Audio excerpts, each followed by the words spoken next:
बहनों का रिश्ता ना बहुत अनमोल होता है। एक ही छत के नीचे दूसरे के साथ जिंदगी का एक हसीन दौर गुजारती हैं और फिर तकदीर के हाथों तकसीम हो जाती हैं।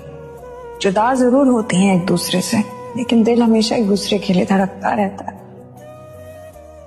महसूस होता रहता है कि अनमोल रिश्ता है ना।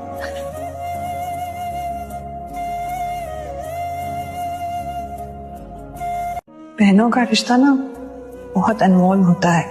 एक ही छत के नीचे दूसरे के साथ जिंदगी का एक हसीन दौर गुजारती हैं और फिर तकदीर के हाथों तकसीम हो जाती हैं।